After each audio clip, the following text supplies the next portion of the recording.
وسلم وبعد. إخوتي في العقيدة، وحنسكت دي موضوعا أن صوبنقه أنكم أقعابي كرنا ذوق العبادة عند سلف الأمة. ذوق وددا عبادة سيدا يقول من شيرين أمدي هراء مسلمين تاهي طلب سوحي نوغا مراد لأنيون والنبي عليه الصلاة والسلام هي الصحابة ديسي هي التابعين هي انت خيرك كرة عليه الرئيسي. وحين نقالنين إلهي قرآن كي سكت الماميه كنتم خير أمة أخرجت للناس. كنتم خير أمة إذا خطابك كل عيه أما هذا الكوتوس مركا وجه الرئيس كل عيه أمدي تكسي مسلمين تاهي إلهي وحكت الماما يوم دا مسلم كينين خير أمة أخرجت للناس. داد كوي أخير بدنا الله صابحية دادك.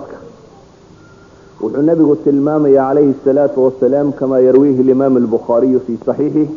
خيركم قرني أما خير الناس قرني. والنبي عليه الصلاة والسلام شيء إنه خير بدن يهي قرن جيس أما دادك إنه خير بدن يهي قرن نبي نولا عليه الصلاة والسلام. قرن نواجيل أما وفع وين داد نولا هذا أنا بربايدا وقف دادي أنت يقادي كرتم ما بقول صنع ما كير بوامي لهاون وحين لاني والنبي يقول لي قرن جايجا قرن وخير بدن خيركم قرني. وحين لاني مركز وما حيدتك ندتك وحي كفضل الله وحا هوبنسية إن يدتك كجه الريين رمين أي رميين ألا يا رسولك. وحا هوبنسية إن يدتك كجه الريين كلقنا أي كلق من وحي أي كسو قارين رسولك عليه الصلاة والسلام ووشاقي. وحا أنشع لي ما أنت ينانت الماما وحيي إن بدن بالله ورما الله يا بسوي جهادين. إن بدن بالله ورما يصير عزيزين وهايين. إن بدن بالله ورما الله يا بسوي ومدها كلو قصر ريان أما موليان أما قالوا شبيان أما الدين توحشيه. وحنشع علينا نعاوك ورما الصاع من صاعاتهم. هل صاعدنا لشوذا كمده صاعد يألك لكيهن سبحانه وتعالى أما سي عبادتنا الله كأنك عبادتين أما ضدك دنبع عبادتي إني أنت بدنت هاي وحيابهم لا خخرية إيا فعال الله سمعيو كمرا معدي لو قدن لها هيكل كي صلاة وينو هينا كي صانك وينو هينا كي حجك وينو هينا هذا محرات كي لو باهنا وسوساري واي محرات كي لو باهنا وسوساري واي عبادته مركا يدبتهاي ee alla la xidhiidhku uu dhab yahay ee qofka muslimkii alla si wanaagsan ugu xidhan yahay marduud buu helaa ama wax ku soo noqda buu helaa. waxyaaba ku soo noqda waxa kamid ah xataa inay si kale u dhadhamiyaan. nabigu calayhi salaatu wasalaam xadiiska bukhaari iyo muslim ba warinayaan wuxuu leeyahay thalathun man kunna fiihi wajada xalaawata aliimaan. saddex qofka ku sugan wuxuu helaa iimaanka macaankiisa u fiirso iimaanku helaa lama odhan iimaanka macaankiisa baa la yidhi taa macnaheedu waxa weeyaan iimaanku macaan buu leeyahay. wuxuu nabigu tilmaamaya calayhi salaatu wasalaam saddexda qofka ku sugan uu iimaanka macaankiisa ku helo waxaa ka mid ah an yakuuna allahu warasuuluhu axaba ilayhi mima siwaahuma. alle subxaanahu watacaala iyo rasuulkiisu calayhi salaatu wasalaam inay yihiin kuwa agtiisa looga jacayl badan yahay looga kalgacal badan yahay wixii iyaga ka soo haro oo dhan. waan yuxiba almar'a laa yuxibuhu ila lilah. iyabaa la yidhi inuu qofku dadka uu u jeclaado ilaahay dartiis subxaanahu watacaala oo keliya masalada walaalkay halkan ka akrinayay. iyo waan yakraha an yacuuda fi lkufr كما يكره أن يقذف في النار. إيا إنه أنعه إنه قال لما كن نغضه سيدا أنعب يهي in naar lagu rido saddexdan qofka sameeyaabaa la yidhahay si dhaba ka tahay wuxuu dhadhamiyey iimaanka macaankiisii hadduu adiga kuu dhadhami waayo waa maxay fiika marad haddii dhadhanka la sheegaya lagaa waayo adaa bukaan ku haya maadadal kasta oo la dhadhamiya oo macaanuu ku jiro adiga haddii shaygaad wax ku dhadhaminaysa khalal fani uu ku dhaco iyadoo maadadu macaankeedii wadata baanad adigu dhadhamin karin hadday kaneeca kugu dhacdo afku ku qadhaadhaado oo malab lagu dhiibo malabku wuu wataa quality-giisa waa malab sidii baanu macaan yahay laakiin adigu markaad dhadhamiso bukaan kugu jira daraadeed iyadoo organku uu kiiyay wax lagu dhadhamin jiray carabkiiyay inta wax dhadhamisa intii tahay ayaa haddana khalal faniyo kugu jira daraadeed waxaad dhadhaminaysaa wax kasta qadhaan sababtu maaha inaanu shaygu macaanayn sababtu waxa weeyaan inaad adigu ku jirto khalal faniyo kugu jiro waxaan leenahay haddaad dhadhamin kari weydo macaanka kan haddaad naftaada ka weydo saddexdan uu nebigu tilmaamay qofka ku sugnaaday inuu dhadhaminayo iimaanka macaankiisa macnaheedu waxa weeyaan adigu kugu jiraa waxa kuu qadhaadheeyay arrintan ay kuugu cuslaatay macaankaasi waxaa loogu kala xoog badan yahay sida alle loo kala yaqaano alle subxaanahu watacaala sida loo kala yaqaano walidalik baa qur-aanku wuxuu inoo tilmaamaya inamaa yakhsha allaha min cibaadihi alculamaau alle waxaa ka cabsada kuwa cilmiga le baa laleeyahay kuwa ilaahay tawxiidkiisa cilmi fiican u leh wa sida daraaddeed ayuu nabigu calayhi salaatu wasalaam wuxuu ku tilmaamayay xadiidkii shaykhaynku warinayaan bukhaari iyo muslimba qoladii intay gurigiisa tagtay wax yaro fudaydsatay maa baalu aqwaamin yatanazahuuna can shay asnacu fawallahi inii la aclamuhum billah waashaduhum lahu khashya wuxuu sheegtay nebigu inuu ugu aqoon badanyay dadka alle subxaana wa tacaala aqoon badnidu dadka ugu aqoon badan yahayna inay ka dhalatay inuu ugu alla ka cabsi badan yahay waxay leenahay dadku siday alle u kala yaqaaniin bay quluubtoodu u kala dhadhamin og tahay waxaan sharcigu sheegayo qaar baa dadka qalbigu engaga oo markuu engaga dhagaxa ka adkaada ilaahay baa qur-aanku le qasat quluubuhum fahiya kalxijaara aw ashaddu qaswa waxaan leenahay saxaabadii nebigu calayhi salaatu wasalaam ahlu taariikh aw siyar markay warinayaan ama ka tilmaamayaan waxay idhaahdaan niman bay ahaayeen maanti rag ah fursaan ah fardafuulla ah nolosha ka qayb qaatoo wax iska dhiciya ma ahayn dad hambaloo zaawiye yar fadhiyo wardiga u roga sida dadka badh ay u qaateen wardigu inuu yahay inta meel la fadhiisto tusbax dheer loo tasho dabeetana qawda uusan qadhiisa laga guro waxay ahaayeen dad nolosha ka qayb qaata oo dagaalama oo jihaatama oo shaqaysta oo xoogsada oo nolosha oo dhan dad hogaamiyay ahaayeen haddana may ahayn dad adduunya waashay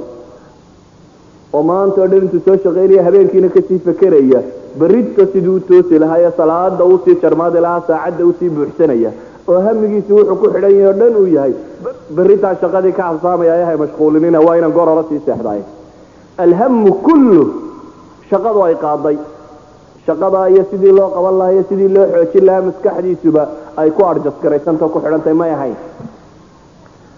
waxay ahaayeen baa lagu tilmaamaa habeenkiina raahibiin bay ku sheegi jireen ahlu taariikh dad habeenkiina alle u go-a subxaana wa tacaala iyo si gaara ilaahay ula xidhiidh gaara alla la leh waxaan rabaa saacaadka ilaahay hortaagaan siday u ekaan jireen inaan wax ka tilmaamno caaisha waxaa lagu yidhi alaswad nin la yidhahda caaisha wuxuu weydiiyey xadiidka imaamu muslim iyo tirmidiba waa warinaya caaishaan waxaan weydiiyey buu yihi maa kaana nabiyu sala allahu alayh waalihi wasalam yasnacu fii beyti markuu nebigu guriga joogo muxuu qabtaa baan idhi beyt caaisha la weydiinaya markuu guriga joogo muxuu qabtaa waxay caaisha ku tihi qaalat kana yakunu fii mihnati ahli reerku u shaqayn jiray beyt reerkuu guriga jooga dee reerkii lala joogo reerkan shaqada buu qaybtiisa qaban jiray laakiin caaisha u fiirso waxay leedahay faidaa xadarat asalaatu yatawada wayakhruj ila asalaa salaada waktigeeda marka la gaadho intuu weysaystaa buu salaada u bixi jiray waxaan rabaa saacadan uu caasho u shaqaynaya ma raba inaan ka warramo caawa waxaan rabaa saacaddan salaada tukanaya iyo nooc u eka waxaan rabaa inaan tilmaamno saxaabadii ridwaanullaahi calayhim la noolaatay nebiga calayhi salaatu wasalaam ka qaadatay qur-aanku isagoo cusub oo xagga alle ka yimi aragtay dhaqankii nebiga calayhi salaatu wasalaam nebigu uu gacantiisa ku tarbiyeeyey salafka maxaynu u leenahay salaful umma dadka way ka roon yihin ardaygu kama soo hadho macallinka ardaygu kama soo hadho macallinka cilmiga macallinka oo qura maaha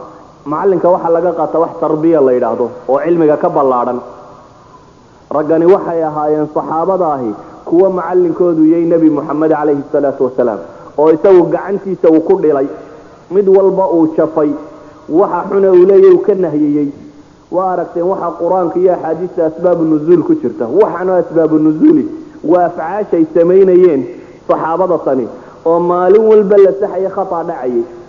hebel baa waxaan sameeyay ayad baa soo degtay heblaaya sidan tiri ayad baa soo degtay qola isqabato ayad baa soo degtay afcaal maalin kasta dhacaysay baa la jafayay oo dabeetana waxyigu uu saxayay raggani waxay dad kaga mudnaadeen nabi moxamed calayhi salaatu wasalaam baa tarbiyeeyey cidda macallinkiisii gacanta ku hayay uu yahay nebi moxamedna waxaad garan kartaa noocu noqon karo waad imaajin garayn kartaa waxaan leenahay kuwaasi siday ahaayeen waxaan rabaa inaynu eegno saacaadka ay alla ka cabsanayaan ama nebiga la joogaan siday u ekaayeen waxaa kugu filan xadiidkii saxiixu muslimka ku yaalay ee uu nin saxaabada ka midi uu ku lahaa nin kale yacni waxaa la yidhahdaa xandala ayaan rajaynay inuu ahaa iyo abibakar ayuu yidhi war maxaad kuwaa barisato naafaqa xandala buu yidhi waa munaafaqoobe abibakar baa ku yidhi war waxaad ku hadlaysaa waa wax xune dabeetana qisadii buu u sheegay wuxuu yidhi markaanu ilaahay rasuulkiisa la joognana nooc kalaanu nay xaal baanu ku sugannay markaanu nolosha iyo mashquulaadkeeda gallana waxbaa iska kaayara bedelo xaal kale ayaanu ku sugannay abibakar wuxuu yidhi wallahi hadday dee taawantay waxaad sheegaysaa taa lafteedu xaggayga waa ka jirta waxaa loo yimi nabiga calayhi salaatu wasalaam nebigu wuxuu ku yidhi markaa waladii nafsii biyadihi أن لو تدومون على ما تكونون عندي وفي الذكر لصافحتكم الملائكة على فرشكم وفي طرقكم ولكن يا حنظلة طاعة وطاعة نبي محمد عليه الصلاة والسلام انتو دارطي أيوه حلي إله نفتيد قعنتي سكتشرتان كل دارطيه هدا كواري لهيدين waxa aa ku sugan tihiin marka aniga ila joogtaan ee zikriga iyo alla xuska hadaa ku sugnaan lahaydeen malaa'iktuba waxay idinku salaami lahayd wadooyinka iyo furshaantiina korkooda laakiin xandalo buu nabigu yiri saaca wa saaca eraygan u fiirsaw nabigu yiri calayhi salaatu wasalaam saaca wa saaca waa maxay ma saaca fi alxaraam wa saaca fi alxalaal ba يعني dadka badba marka la yiraahdo saaca wa saaca waxay u qaateen saacna in masaajidka la tago ilaahay la yara caabudo saacada damana waxa doonta in la sameeyo suuqa la galo maaha qofka muslimkii daa'iratul halal marnaba kama baxo waxa loo baneeyay marnaba kama baxo ee iyadoo xalaasha lagu dhex jiro ayay saacadna waxay yihiin saacad uu qofku alle soo la xidhiidhayo oo nolosha adduunyo dhamaanteed madaxiisa ay ka maqantay oo heer kale uu gaarsiisay uu gaadhayo heerkaasi uu nabigu leeyahay hadaa ku daa'imi lahaydeen malaa'ikta bay idin salaami lahayd saacadna waa saacad qofka wixii loo baneeyay uu ku mashquulsan yahay ee xalaasha hay loogu talagalay haday xoogsi tahay iyo haday reerkiisa u la ciyaaro tahay iyo haday wax kala tahayba waxaynu leenahay nolosha imika dadka waxa inta badan ka maqan saacadkan xalaasha caamka dadku inta badan uu iska haya laakiin saacadkaasi la taksi kuma filla qofka raba inuu nolosha tan waajaho raba inuu ummadda tan ka saaro dulumaadka ku jirto raba inuu gaale iyo shaytaan iyo waxa raacsisan oo dhami ka hortago wuxuu u baahan yahay saacad gaar ah wuxuu u baahan yahay saacad maskaxdiisa adduunku ka maydhmo saacad aan adduunkani u muuqan dhammaantii intuu ballaciisu leegyahay wuxuu u baahan yahay saacad jannada iyo naartu ay u muuqato iyo alle subxaanahu wa tacaala faqat wax kale oo xisaabiyaanay jirin saacaadka haddii la waayo nolosha hoos bay usii soconaysaa. saacaadkani waa saacaadka qofka muslimka ah oo ah zaad oo ah wax ku kalifaya inuu nolosha ka halgamo. waayo dadka kale markay himiladay dunida kala hayeen hore waayaan weyn iyo sabaan wax isdile iyo wax iska fadhiista iyo wax quusta, laakiin muslimku quustaba ma yaqaano. ilaahay baa quraankiisa wuxuu leeyahay kuwa quusta waa kaafiriinta uun. la tayasu min rawxi illaahi baa leeyahay. sababtu waa maxay? sababtu waxa weeyaan qofkani wuxuu si toos ah ugu xidhan yahay Alle subxaanahu wa ta'ala. qofka Alle xidhiidh dhaba la lehina quusta noloshiisa kuma jirto. waxaan leenahay waxaynu rabnaa inaynu wax ka ogaano. xandale waxa la yidhi saaca wa saaca, saacad ha jirto aad heerka malaa'ig salaanka gaadhi karto, saacad aad caruurta iyo dumarka iyo xoolaha ku mashquuli kartaana ha jirto. waxaan rabaa caawa inaynu wax ka dhadhansanno saacadda tan Alle ay hortaagayiin siday u ekaayeen. xadiiثu warinaya ibn mardawayh iyo ibn abi xaatim iyo ibn xibbaan fi saxiixihi iyo ibn kasiir fi tafsiirihi, calaamat alalbanina uu ku tilmaamaya sanadka ibn xabbaan inuu yahay isnaad jayid. uu leeyahay rijaalka sanadkaasi dhammaantood waa hiqaat غayra yaxya ibnu zakariya. yaxya ibnu zakariyana wuxuu leeyahay ibn abi xaatim baa wuxuu yidhi sa'altu abi canhu qaala laysa bihi ba's huwa صaalix alxadiid. albani wuxuu ku tilmaamaya xadiidka fi saxiixihi silsilat alaxaadiis saxiixa, waa xadiid xujo gala. xadiidkani wuxuu leeyahay caطaa ibn abi rabax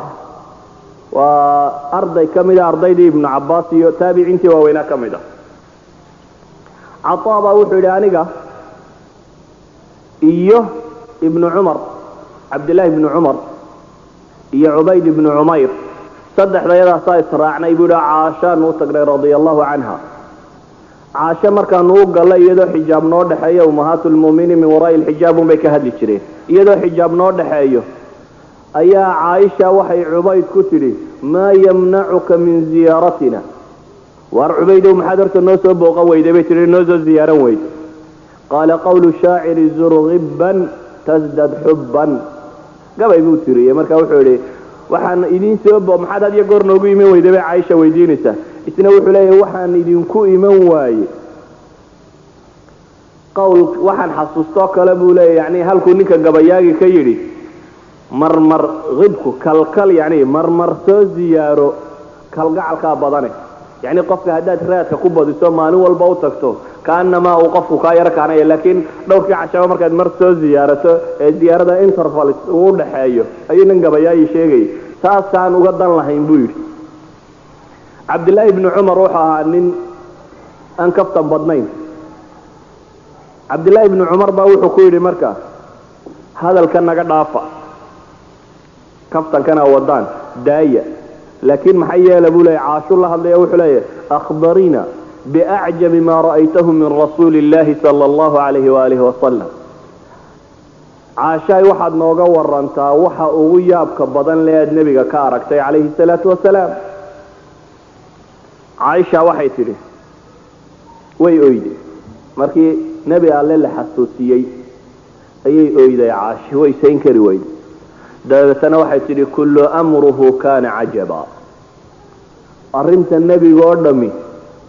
wada yaab bay lahayd isaga, meelo gaaroo lala yaabaa ma jirine wuxuu ahayd arrintiisa oo dhammi wax lala yaabo. waayo nebi moxamed calayhi salaatu wasalaam wuxuu u yahay ummadda muslimiinta almithaal alxayi fi kulli shay. waa tusaalaha nool ee loogu talagalay wax wal oo nolosha ka midaba in lagaga daydo. sida daraaddeed wax walba qima najm isagaa ka ahaa. markaasay caaisha waxay tidhi arrinkiisoo dhammi wada cajab buu ahaa. arrin bay ka warramaysaa markaa caaisha. ataanii fii leyla, habeen buu ii yimi bay leeday ilaa jidhkaygu jidhkiisa uu taabtay. dabeetana wuxuu igu yidhi bay tidhi caaisha darinii atacabadu lirabbi. caashaay caawa maad ka kay dhaafi aana la caabudaye. caashaa waxay leedahay habeen buu guriga yimi, dabeetana markii jidhkaygu istaabtay ayuu wuxuu igu yidhi caashaay caawa maadi dayn aan cibaadayste. caaisha waxay tidhi wallahi inii la uxibu qurbak wa inii uxibu an tacbuda rabbak. wa fii riwaaya إني لأحب قربك وأحب هواك. عائشة waxay tiri ilaahi rasuulkiisa wallaan ku dhaartay waan jeclay dhawaanshiyaha gayana kugu soo dhawaado waanan ka fogaanin waxaan kaloo jeclay bay leedahay waxa jeceshay inaan ku yeelo wax kasto adigu aad doonayso aad jeceshahayna iyana waan jeclay inaan ku yeelo nabigu uu istaagay calayhi salaatu wasalaam dabeetana qarbad yar ama weelkan biyaha lagu shubtay harag ka samaysanoo meesha yaala ayuu ka weysaystay biyo badanna kuma weysaysan salaad buu isu taagay فبكى حتى بل لحيته صلاة دي مركو استاغي أي نبي أوي عليه الصلاة والسلام إلا يقرد كيسو المدو قدر يحطي وهنتو أوي روايات كقاركود وحي شاغية حتى رأيت أن دموعه قد بلغت حقويه قنت جاي وهنتي قاد ونبي الميني عليه الصلاة والسلام ثم سجد فبكى حتى بل الأرض وسجود نبيه إلا يولك قوي ثم اضطجع على جنبه فبكى لنعبو أتشيف صدي سيقولي يا نبي عليه الصلاة والسلام صلاة تكني نبي الميني انتو تكني انتو تاقناو الميني انتو سجودي الميني مركو لنعبو أتشيف صدي الميني isagoo xaaladii sidii ugu jira ayuu u yimi muadinkii Bilaal oo leh salaadii subax ay gaadhay ilaahi rasuulkiisiyo wuxuu weydiiyeen markaa rasuulka ma yubkiika waqad ghafara Allahu laka ma taqaddama min dhanbika wama ta'akhkhar oo maxaa ka oohiyay baa ilaahi rasuulkiisiyo dambigaaga oo dhanba isagoo ilaahay dhaafay adoo qof dunuub oo mamoonayo ka ooyayaba ma tihide maxaa sidatan ugu ooyday baa la weydiinaya wuxuu nabigu ku yiri calayhi salaatu wasalaam riwaayadka qaarkood ku sheegaya fala kuna abdan shakura laakiin wuxuu xadiidka nabigu ku tilmaamaya way xakiya Bilaal wama yamna'ani an abki maxaa ii diiday buu nabigu yiri inaan ooyo iyadoo xalay laygu soo dajiyay aayaadkan ilaahay leeyay inna fi khalqi as-samawati wal ard wa ikhtilafi al-layli wan nahar لآيات لأولي الألباب الذين يذكرون الله قياما وقعودا وعلى جنوبهم ويتفكرون في خلق السماوات والأرض ربنا ما خلقت هذا باطلا سبحانك فقنا عذاب النار آيات كاتو النبي وآخره عليه الصلاة والسلام ولي بلال وسيديبانا نؤوين يدو حالي قرآن سودقي قرآن كسودقي وحو شيقي يا أبو النبي وخت المامي عليه الصلاة والسلام in ilaahay leeyay samadatan abuurkeeda iyo dhulka abuurkiisa iska gadiga habeenkiiyo maalinta waxa aayaad ama wax qaadasho ama calaamado ugu sugayin dadka aqliga leh oo kaliya ulil albaab kuwa kale waa iska dhaafaan oo wacdi ba soo baxday iyo cirki ba joogan waa weydaartaan aayaadte waxay ugu sugayin kuwa aqliga leh yaa aqli leh markaa bay isweydiinta leh وحا إلهي كتل ماميا الذين يذكرون الله قياما وقعودا وعلى جنوبهم وكو حالات كودا أولا إلهي عابده سبحانه وتعالى هدي تاغيين إيا هدي فرديان إيا هدي شيفان با إلهي حسكي سؤال مرنا بكبحين الذين يذكرون الله قياما وقعودا وعلى جنوبهم ويتفكرون في خلق السماوات والأرض ربنا ما خلقت هذا باطلا سبحانك فقنا عذاب النار مسلم هو فكره وحال لي وحي كفكر يا نابورك عرك يدلك maxaa fikradani keenaysa istintaaj ama natiijo ama go'aan abay gaarsiinaysa waxan inaan bilaash loo abuurin xagee ka yimaadeen dabeetana wuxuu garanayaa in maalin la xisaabaya ay jirto oo wuxuu leeyahay ilaahay oo cadaabkaaga naareed naga nabadgeli mu'ahilaat buu sheeganaya marka uu ilaahay ku weydiisanay in la cadaab kaga badbaadiyo saashay isweydiinta le waxay maxaa nabiga habeenkan u muuqday calayhi salaatu wasalaam oo sidan ugu ooyay muxuu gadhka iyo gadhkiisu oohinta ula qoyay muxuu dhulku ku sujuudsanaa u qoyay muxuu meeshuu jiifsaday u qooyay nabiga calayhi salaatu wasalaam asxaabtiisuna sidoo kale bay ahaan jireen mid ka mid ah la yidhahdaa habeen aayad siduu ugu celcelinayo habeen dhan buu aayad ku tukan jiray si ugu celcelinayo maxay dadkani sidan ugu ooyayeen ma aakhiru nebigu ka warwarsanaa iyadoo ilaahay qur-aankiisa ku leeyay walasawfa yucطiika rabuka fatardaa ma aakhiru ka warwarsanaa isagoo ilaahay ku leeyay inaa acطaynaaka alkawsar iyadoo waxaanoo ballana alla siiyey subxaana wa tacaala ilaahay baa u ballan qaaday alkawsar webiga kawsar la ydhaha xawdka ee jannada ku yaalla inuu leeyahay ama khayr badan inuu leeyahay allah u ballan qaaday subxaana wa tacaala inuu raalli noqon doono ma ummadda quru u warwarayo o u ooyay oo qisadii ku taalay saxiixu muslimka waa tii sheegaysay inuu nebigu maalin akriyey aayaad qur-aan oo xasuusta u akrinayo ambiyo hore ka waramaysa in tucadibhum fainahum cibaadak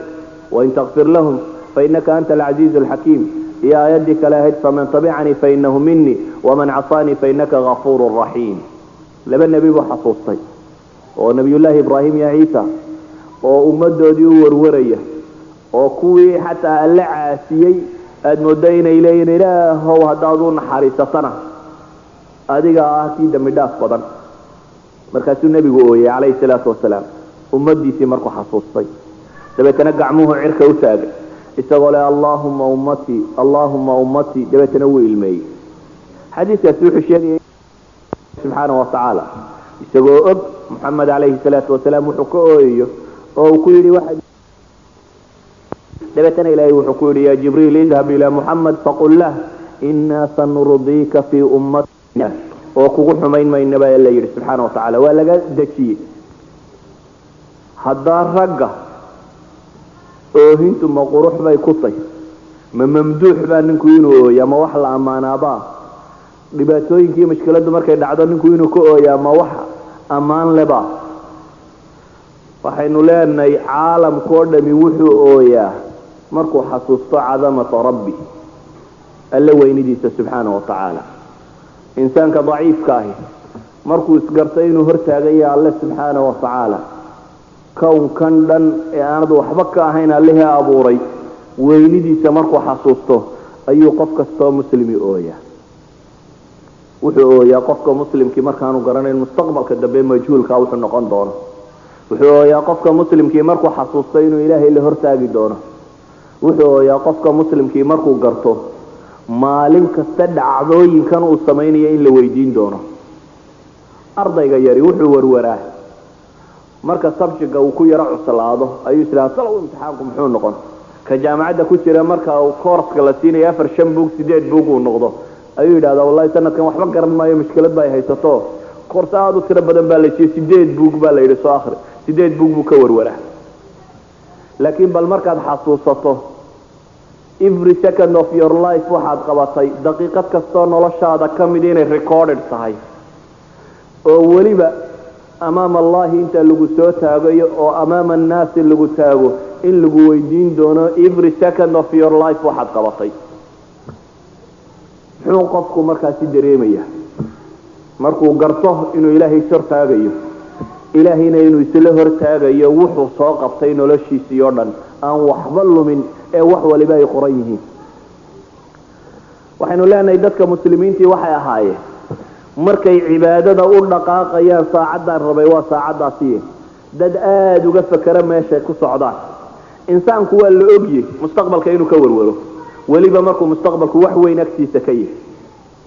masalan haddii maanta lagu yidhaahdo madaxweyne aad la kulmaysa maanta haddii la yidhaahdo kanada ninka haystaad berri la kulmaysa qofka la yidhaahdo madaxweynaha ama ra-iisul wasaaraha waddanka aad la kulmaysa muxuu ka fekeraa markaad berri ballan la leedahay appointment salowkee ku fiican ma koodhkan yabaad ku xidhataa iyo taygan in badan waayo mawqifka uu tegayo ayuu qiimaynaya wuxuu ka fekeraa maxaad odhan doontaa marka lagu yidhaahdo dadweynahaad la hadlaysaa ee halka kaalay ninka muxaadaro yar diyaarinaya ninka dad sile la hadal ninka odayaal sile aad arrin wada wadaagtaan maanta o dhan wuu fekeraa wuxuu ka fekeraa maxaad tidhaahdaa hadalka halkaad ka bilowda markaasoo af soomaaliga dib ugu noqda talow maahmaahdee ku habboon maxaad ku tidhaahdaa dadka kan halkaa ka bilow hadhowba haddana yidha halkaasi kuma fiicne ka daayo intan ku bedel maanta o dhan maxaa maskaxdaada ka guuxaya waxaa ka guuxaya waxaad odhan lahayd qof bini aadama oo la kulmaya koox bini aadamka ka tirsan ayaa wuxuu xisaabtamayaa alfa xisaab hay-adiisii iyo wuxuu ku hadli lahaa iyo suu dadkan u qaabili lahaa buu intaasoo goor muraajaca isku samaynaya. waxa isweydiinta leh qofka muslimkii marka uu caqiidayste uu rumaysan yahay inuu ilaahay ishortaagayo muxuu markaasi ka fakeraya? salaadu waa maxay?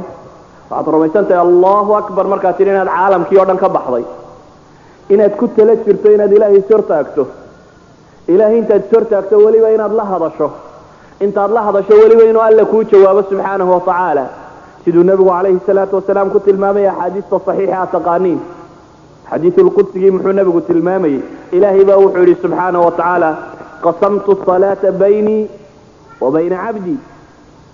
salaadan waxaan u qaybiyey aniga iyo addoonkayga baa ilaahay leeyay subxaanaه watacaala, oo midkaayaba nus buu leeyay baa ilaahay leeyay. dabeetana ilaahay wuxuu tilmaamaya subxaanaه watacaala markuu addoonku yidhaha alxamdu lilaahi rabi اlcaalamiin markuu bilowdo in ilaahay uu la hadlayo oo u odhan doono xamadanii cabdii, addoonkayba i mahadiyey. alraxmaan alraxiim markuu yidhaahdo in ilaahay odhan doono asnaa calaya cabdii. maaliki ywmi ddiin markuu yidhaahdo inuu alla odhan doono majadanii cabdii. iyaaka nacbudu wa iyaaka nastaciin markuu yidhaahdo in alla ku odhan doono taasi waa aniga iyo addoonka iyaga kii noo dhexaysay.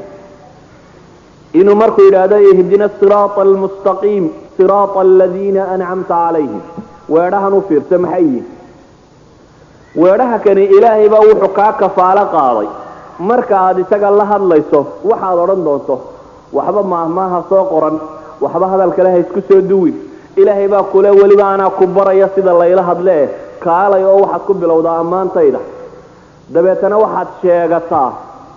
waxa aad wax igaga helayso inaad aniga keligay caabuddo, keligayna iga kaalmo dalab. marka hore ilaahay baad ammaanaysaa inta hore o dhan. inta dambe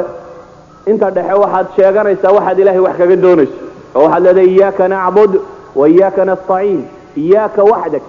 keligaa ilaahay baanu ka caabudaynaa, keligaa baanu kaa kalmo dalbaynaa. markaad alle ammaantiisii dhammaysay ee aad qadimatay shahaadaadkaad wax ku doonaysay ayaad ilaahay waxaad weydiisanaysaa waxaad rabtay. markaa ihdina siraata almustaqiim siraata aladiina ancamta calayhim gayri almaqduubi calayhim wala addaaliin. waxaan leenahay qofka mu'minkii wuxuu in badan ka fakerayaa ilaahay inuu hortagayo. markaad habeen madow istaagtee weysaysato ee iyadoo dadku hurdaan aad salaad u kacdo ee aad ku tala gashay inaad ilaahay la hadlayso ee aad weysadaysa soo nadiifisay isa soo qurxisay, qur-aanka ilaahay wuxuu leeyahay khuduu ziinatakum cinda kulli masjid. war quruxdiina qaata markaa masaajidka tegaysaan, markaa salaada tukanaysaan, waayo ilaahay baad qaabilaysaa, aad doonaysaa inaad la hadasho. dabeetana waxaa lagu yidhi markaad salaada u kacaysid quruxdaad oo dhan soo samayso, waayo waxaa tahay qof ku tala jira inuu alla la hadlo subxaana wa tacaala. waxaynu leenahay ilaahay baa wuxuu leeyahay aqimi salaata lidikri. salaada maxaa loo oogaya? inaad ilaahay xusto subxaana wa tacaala darteed. waxaynu leenahay qofka muslimka ahi saacaad buu leeyahay caalamkan uu ka baxo. muslimiintii hore saacaadkoodaasaa waxay ahaayeen saacaad dhab ah. dabeetana saacaadkaasi marduud bay ka heli jireen nolosha in alla u fudaydiyo ay wax badan ka qabsadaan. laakiin muslimka maanta jooga waxaad moodaa in badan saacaadkanina inay ka mid tahay 5 miridh oo inta la forforsado dabeetana laga baxo masaajidka. 5 miridh aad moodaa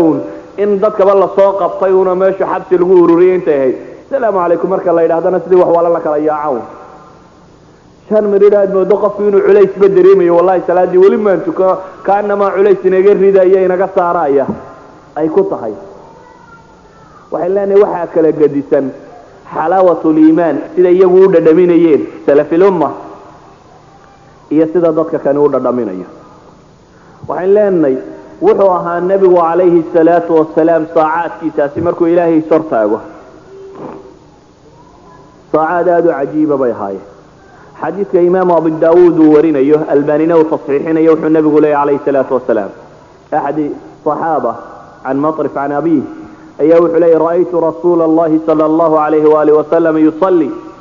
wa fii sadrihi aziizun kaaziizi الraxa min albukaa. waxaan arkay ibuu leeyahay nabiga tukanayo laabtiisa ay u guuxayso sida raxaaga yani waxa cajiiba nasaa'ina wuxuu leeyahay walijawfiha azizun ka aziz almarjal imam ahmad iyo tirmidina way wariyeen ibn xabbaan iyo ibn khuzaymana way tasxiixinayaan waxay riwaayaadkaasi ama xadiistaasi tilmaamayaan nabigu calayhi salaatu wasalaam salaada markuu isu taago in guuxa laabtiisa xataa la maqli jiray sida alle u weyneynayo uga cabsanayo subxaanahu wa tacaala waxaa kuwa laynoo tilmaamaya hadduu rukuuco leh allahuma laka rakactu wabika aamantu walaka aslamtu khashaca laka samcii wabasarii ومخي وعظمي وعصبي وفي رسالة يضطر وعضانك قرية ولا إله وحقوق وشعوع سكاد الليل يا مقل كي يا أرق كي يا نوح كي يا مسكح دي يا درين كي غردن مركا دير يضاك وهلا يسحقات كثير كرتا أدقوا إلهي عين كانوا الله الله يوحك وهلا يا وحن لنا وحيا هاي أن قصة يدين وريو وحد قرن كرتا الصحابة النوع يفكر يشرينه قصة waxaa soo wariyay imam Abu Dawud iyo imam Ahmad iyo al-Hafiz al-Bayhaqi fi dalail an-nubuwah Sheikh al-Albani Abi Dawud ku tahsiininaya Ibn Khuzaymah Ibn Hibban iyo Haakimna way tasxiixinayaan qisadu maxay tahay غزوة ذات الرقاع dagaalkii loo yaqaanay ذات الرقاع wuxuu ahaa dagaal saxaabadu ay galeen حديث هو من حديث جابر بن عبد الله دقال كامركي لغا سو نقضي غزواتكي نبيغو قالي متكمدا مركي لغا سو نقضي ايو النبي عليه الصلاه والسلام يا صحابتي waxay degeen meel laba buurood wada yar oo soo dhaxayso ka soo daadegsan ayaa la degay laba saxaabi ayuu nabigu yiri gaad qabta labada saxaabi sidoo sheegay saaxiib dalaa'il an-nubuwah al-Bayhaqi مدوحها عمار بن ياسر ومهاجرين تكسر سنة مدوحها عباد بن بشر وأنصار مكسر سنة لبدا صحابي أي نبي وحود رينا قاد قفطان دبتنا قاد كوالد كيرا السنة ومدبمر بو يرتشيف سنة مهاجري أما عمار بن ياسر باتشيف صدي وحقاد كمركا كتير عباد بن بشر عبادنا markay nisfu leelkii uu salaad buu galay waxa jiray dagaalkaasi markii laga soo noqday nin gabadhiisii saaxiib zaad al-maad iyo saaxiib awn al-ma'bud mid baqsada sibuu sheegay gabadhiisii ama wax la yeelay ama kuwa la soo qafaashay kamid ah dabeetana wuxuu ballan ku qaaday inaanu madaxiisa biyo marin oo aanu hadhin dhiig muslima u daadiyo mooyaane waa nin gaalada ka tirsan waa gaade markaa ciidanka muslimiinta daba socda oo gaadaynaya oo ku ballan qaaday dhiig muslima uu qobo mooyaane inaanu dib u noqonin ninkii gaada ahaaba wuxuu wax ilaashadaba wuxuu arkay labadii saxaabe gaadhka ahaa oo midna hurdo midna salaad ku jiro kii salaada ku jiray buu markaasi la soo gaaday gamuunkiisii qaasiyo leebkiisii buu la soo gaaday dabeetana wuu ku ganay way mudday gamuunkii koowaad عباد بن بشر سلادي تبوس كوطي ورنا وحنا كويا لا فلاد كي لباد بو خدا marka soo gana kii labaadna wuu muday عباد بن بشر سلادي تبوس كوطي kii saddexaad buu xidha kii saddexaadna wuu muday dabeetana waxay gaadhay inuu rukuuco oo uu sujuudo صحابي هردي با marka mowqifkii wax dareemay dabeetana wuu kaca wuxuu arkay saaxiibkii oo dhiig daayo oo saddex fallaadood ay ku yaaliin iyo ninkii oo baxsado dhuuntay gaalkii markuu arkay in la dareemay isagu ballankiisii oofsay ee uu iska dhabar jeediyay maradu saddex gamuur rido saddex daba la helay uu iska tagay Ammar ibn Yasir baa la hadlay markaasi Abad ibn Bashar markaasi wuxuu ku yiri subhanallah ala anbahtani awwal ma rama subhanallah yani للتعجب واستعماليه ilaahi baa xumakahu fare war maxaad iigu sheegi weyday ii dareensiin weyday markii ugu horreysay gamuunku kugu dhacay buu yidhi markii uu gamuunka koowaad ama leebka koowaad markuu kugu dhacay war maxaad wax iigu sheegi weyday buu yidhi sidaasan u yeeshay bal u fiirso hadda jawaabtatan kuntu fii suura aqra'uha falam axib an aqطacaha buu yidhi waxaan akrinayay buu yidhi suurad saaxibu dalaa'il الnubuwa bayhaqi wuxuu leeyahay kahaf buu akrinayay waxaan akrinayay buu yidhi suurad waxaanan necbaystay inaan kala gooyo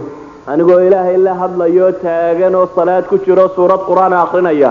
gamuunna igu dhacaya inaan u jeesto dhankoodaan diiday buu leeyahay oo waxaan sidhi qur-aankaaga marna ha kala goyne wad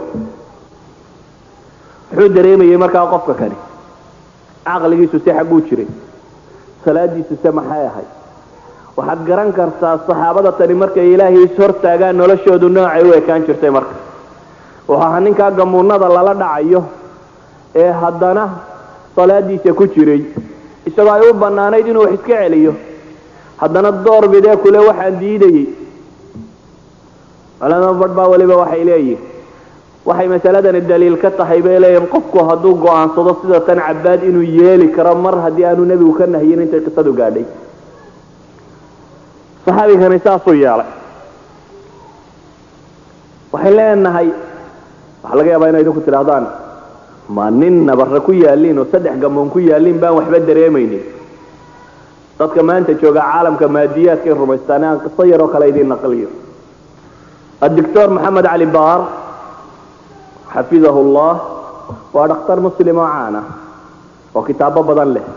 فنجي ساد وفي عنه ايا وحو قري كتاب ليلى المخدرات كتابه مقعاسي له او كغا ورمي مخدرات markaasuu wuxuu qorayaa uu leeyahay waxa jira buu yiri cilmi cusub oo maanta dunida ogaatay oo la yiraahdo buu yiri morfinat ad-dimag wal jihaz al-asabi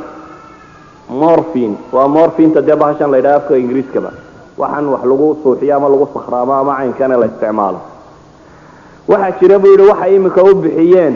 morfinkii ama suuxiyayaashii maskaxda iyo nerveska qofka bini'aadamka oo aan cilmiga bini'aadamku hore u aqoon buu yiri 1973 kiiba fikradeeda koowaad timibulay hore looma aqoon 1973 wixii ka horeeyay ilaa hadda 200 oo maado kamida la daraasay buu leeyahay 40 kamidana waa la gartay taasiiraadka iyo waxay sameeyaan mawaadatan jidhka bini'aadamka soo saara jidhka qofka bini'aadamka iyo maskaxdiisa dheecaana soo daaya dheecaanadaas oo suuxin kara bay leeyihiin qofka bini'aadamka jidhkiisa ka suuxin kara inuu alam tiro badan la dareemo inuu xanuun tiro badan la dareemo qofka dheecaamadaasi markay ku bataan bay yiraahdeen wuxuu aad u dareemaa saada iyo raaxo iyo tamaaniina iyo deganaansho waxa ka yaraada bay leeyihiin waxa loo yaqaan stresska iyo qalaqa iyo waxan warwarkan tirada badan la iyo waxa kan way ka yaraadaan bay leeyihiin qofka dheecaamadani ku bataan dheecaamadani waa dheecaamo maskaxda iyo jidhku soo daayo ilaahay ugu talagalay waxay yiraahdaan waxay ku badan yihiin had iyo goor oo minha ilaahiya ay tahay ilaahay uu siiyay subhanahu wa ta'ala inuu jidhku soo daayo gaar ahaan dumarka baa la yiri markay uurka leeyihiin ilmuhu waa dhib biiran laakiin dhibta ama xanuunka badan ee ilmuhu ku hayo waxa dumarka ilowsiye bay leeyihiin jidhka wuxuu soo daayaa morfinatu dimaaqa waxaan la yiraahdo dabeetana nooc min anti bayna weeyaan oo ilaahiya waanay gabadhu xoog u dareemaynin ilmaha iyo dhibtiisa waliba waxay ku sii badataa buu dhakhtarkaasi leeyahay hooyada marka ay foolanayso foosho aad bay u kulushay laakiin haddaanu morfinatu dimaaqaasi jirin buu leeyahay gabadhiba ma foolateen manay aqbasheen mar dambe inay foole ka timaado ee waxa xanuunka oo dhan u fudaydiya ee u sahla maskaxdu dheecaamada nooca kale ay soo deynayso markaasi wuxuu leeyahay waxa kale oo la ogaaday jaynisku maanta waxa la yaqaanaa dadka intay dhigaan tiyaatarka wax lagu qalayo in irbada yar yar lagu mudo dabeetana iyadoo aan la siinin waxa wax lagu suuxiyo dhan in qofka la qali karo waxa la ogaaday buu leeyahay irbadaha kan meelaha gaar ay ku mudaan inay tahay awaamir la siinayo maskaxda iyo neerfayaasha inay soo daayaan dheecaamada nooca kana si qofka kari uu suuxi karo iyadoo aan wax khaarijiya lagu mudin oo ay suurtagal tahay bay leeyihiin inta looga yeedhay jirkii dheecaamadaasi inay si dhaqso ah u soo daayaan dhulkii soo daynayay in qofka la qali karo iyadoo wax irbada lagu mudin wuxuu leeyahay waxa kaloo la arkay dadka intay ku bataan waxyaabo badan inaanay dareemi karin markaasuu leeyahay lacalla waa qowlku qorayo sheekhaas waxa laga yaabaa buu qofka markuu wax la dawaqo inay ku bataan xataayo waxa suurtagal buu sawaaxibu Yusuf waxay fartay goynayeen u dareemi waayeen akhaad waxa ku noqotay buu leeyahay quruxdii Yusuf illa ilaahay yiri falamma ra'aynahu akbarnahu wa qata'na aydiyahunna la yiri si kasta ha noqotee wuxuu leeyahay waxa kaloo la hubiyay mawaadani inay ku badato dadka cibaadada badan leh kuwa quraan akhriska badan leh kuwa alle xuskiisu ku badan yahay kuwa maxabad badan oo haya inay ilaahay la kulmaan waxa ku bata buu leeyahay dhacaamadatan oo kuma dhacaan xanuunada stressiska iyo waalida iyo waxyaabaha kan dadka gaaleeda ku aragteen ku badan sababta ay ugu dhici waayeen waxa weeyaan buu leeyahay cibaadadan ay cibaadaysanayaan baa waxay ka helayaan biologically waxay ku dagaan oo nafsiya oo aan problemkani ku badanin waxaynu leenahay ahlu taariikhna waxa bay wariyaan qissa ay imaam Ali ibn al-Husayn ka sheegan Zayn al-Abidin baa waxa ku dhacay bay dhaahdaan waram ama wuu bararay xanuun baa ku dhacay dabeetana dhakhtar baa damcay inuu qalo wuxuu yiri bunji cab bunjigu waa baashan bunjiga de la yiraahdo waxaan wax lagu sakhraamiyo mid kamid ah bunjan ku cabsiinayna biro waa ku suuxinayna dabeetana waa ku qalayna su'aal buu weydiiyay baa la yiraahdo wuxuu ku yiri bunjigu aqliga miyuu dooriya haabay ugu jawaabeen yeeli ma yabu anu aqliga doorin maaye salaad baan gelayaa markaan alla isartaago fafcalu ma bada lakum ku yiri bay yiraahdeen anu markaan ilaahay isartaago waxa idin la noqoto markaa yeela waxa yiraahdeen jaraaxada waxa lagu sameeyay bay ahli taariikh wariyaan Zayn al-Abidin isagoo salaad tukanaya jaraaxa lagu sameeyay ama nabarkiisii la qalay sababtu waxay ahayd ilaahay markuu hor taagan yahay midiyahan yar yar iyo waxa wuxuu dareemay ma ahayn yaani qolada maadadu ka xoog badatay ama gaalada iyo warkooda ka xoog batay waxa laga yaabaa inay islaam qof saddex waran ku dhacday ayaan hadana dareemaynin oo salaada ku jiray haabaan leenahay waa ficlan qisas xaqiiqiya oo adilla saxiixa ama xasana ku sugan oo tilmaamaya saxaabadii nabigu intay ilaahay soo taageen in gamoonna ku dhaceen oo aanu mar qura salaadiisa ka bixin oo wadin waxaan leenahay waxa hubaala dadkaasi muuminiinta saacaadkoodan aynu rabno inaynu ka warranno inay hayeen saacaadka nolosha oo dhan u fudaydin jiray wa saacaad qofku waa la gaar u noqon jiray subxaanahu wa ta'ala wa saacaad aad ka dareemaysa dhaqankoodu sidoo ahaa markuu nabigu calayhi salaatu wasalaam xanuunsaday xanuunkii u dambeeyay uu ku geeriyoon doono ayuu Aisha la hadlay وحديث إمام أحمد أبو داود يا ابن حبان يا ترمذي باورين يا تصحيحين ينا ترمذي أنا الصحيح كشيء وحي الله الله عاشا دبتنا وحكيري أبا بكر وحى فرطان دتك إنو تكيه نبي وحي لي عائشة أبا بكر وحى فرطان إنو تكيه دتك عائشة مركا هذا شيء أرنتها سيء مراجعة كنت هذا اللي بيكسو علي سببت وحكا الصباحات عاشي وحي لك هاتا يا بهيدن ودكتك دبيتنا وحي تلإله رسولك سيو إن أبا بكر رجل رقيق لا يملك دمعه إلا ذا الشيء سوامحي أبا بكر دتك يتكن بيلا إن أبا بكر رجل رقيق أبا بكر بيلا دوانين آدو الشلعسن لوغة شيدا أبي بكر قولها الرقسكو هيا مركيسين الشلعسن ما هاي أبي بكر روحها ننكي كلي موقف قاطي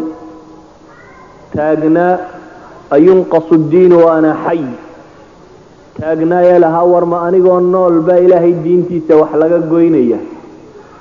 لها أمد أردن هدي ديدان عقالة مع عناقة ما الدبر أي نبي محمد سينشرين عليه الصلاة والسلام وقل الدقاء علمية ننك الصلاة دي الزكاة كلا فرقية وان لا درير يالها كلي لها هدا اسكوضا حدان كلي بعد الدقاء علمية موقف كاسي موقف كأهبو قاطي أبي بكر إنو كلي كهرتاقي كرام مجتمع دمانتي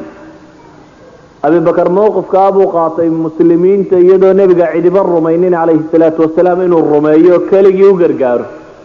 وأن مواقف تنالوليد ميل أدق اسكتاقي شري لكن مركا يتمادى أرنتو حق الله سبحانه وتعالى يا عبسديس وحوها نناد قلبي يسوش لحسي الرقيقة وفاد الدبعتن ولذلك بقى عائشة وحي لذي إلهي الرسول كيسيو أبي بكر وان ننشي لحسن ولا يملك دمعه المدي سماه يسنكره وإنه إذا قرأ القرآن بكى هدو قرآن أخرينه يا يددك يعني إمام لوغن ديكن بيلاده يعني ددك هدو سلادة تكيه أبي بكر وان ننشي لحسنه يا والمدي سماه يسنكره مركو إلهي كتاب كيس أخريه إمام ماذا هلا قد دايو مركز النبي عليه الصلاة والسلام كديدي وحين الله أنه يوحلت المامة إمام بخاري وحورنا يا سعيد بن المنصور يا ابن المنذر انتبه عمر إنه الصلاة صبح إنه صلاة صبح دتك تكية وأخرية سورة البقرة مركز سوق علي هذا الكلام لله سبحانه وتعالى يسوع يعقوب كورميه إنما أشكو بطني وحزني إلى الله أي وحلي الراوي حديثك فصمع نشيجه وحلا مقلبي لي يقول حيوه انتي عمر يعني وكبدن هي وحي نكوبي كرنضت كان السيده يا هايه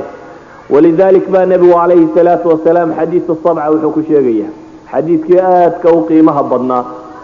ee ka waramayay todobada carsh الرحمن ka harsan doona ama alle hooskiisa todobada harsan doona maanta qiyaame حديثي شيغي ما انت عاد سو دhowaatay dadka naftu isugu timaado todoba iyagu ka nabad gali doona todobadaasi waxa kamid ahaa oo nabigu leeyahay alayhi salaatu wasalaam ورجل ذكر الله خاليا ففاضت عيناه nin xusay alle subhanahu wa ta'ala isagoo kaligiya dabeetana ilmadu daaday buu nabigu leeyahay alayhi salaatu wasalaam todobada maanta qiyaameed dadku mowqifka xisaabay taagayin iyagoo hadhka hadhsanaya waxa kamida ku ilaahay intuu xusay ishiisu ay ilmaysay sida daraadeed baa wuxuu nabigu inoo tilmaamay alayhi salaatu wasalaam xadiidka imaam muslim iyo abi daawud ba warinayaan idha qama ahadukum min al-layl fasta'jama al-qur'an ala lisanihi falam yadri ma yaqul falyadajj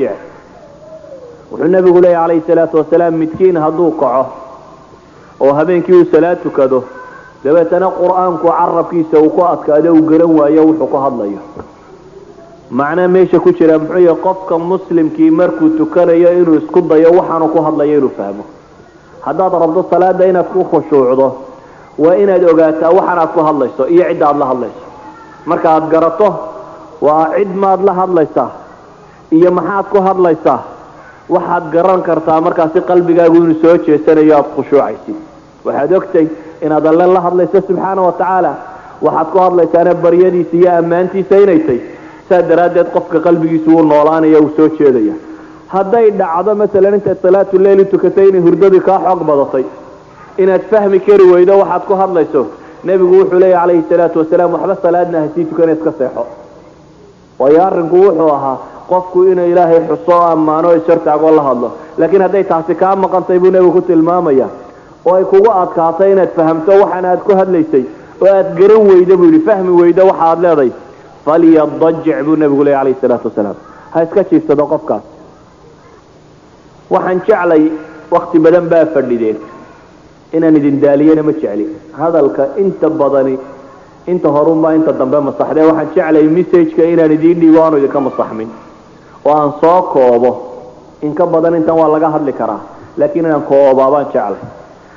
waxaan leenahay qofka muslimka ah marnaba maskaxdiisa waa inaanay ka bixin alle subhanahu wa ta'ala iyo weynidiisa haday taasi degto noloshoo dhami way u fududaataa quraanku wuxuu inoo tilmaamayaa qaar lagu yiri inna an-naasa qad jama'u lakum fakhshawhum laakiin ku jawaabay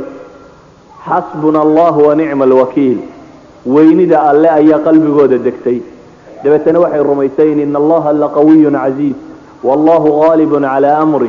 waxay rumaysayn awooda Allah haday istimdaad ka helaan ku tiirsadaan wax dhibaya inaanu jirin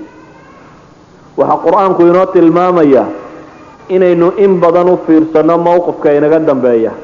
dhalika liman khafa maqami wa khafa wa'id sidee baan u ooyin qofka ilaahay leeyahay maa lakum laa tarjuuna lillahi waqaara waqad khalaqakum atwaara maa lakum laa tarjuuna lillahi waqaara maxaa la-aantiina u rajay weydan alle subxaana watacaala weyne a weyneynaysaa isagoo ilaahaydan abuuray atwaar tawrin bacda tawr waxaan leenahay qofka muslimka ilaahay weynidiisa markuu xasuusto wuxuu garanayaa qur-aanku wuxuu ka sheegay ilaahay baa wuxuu leeyahay takaadu samaawaatu yatafatarna minhu watanshaqu alard watakhiru aljibaalu hadda an dacaw liraxmaani walada ilahay wuxuu tilmaamayaa weynida alle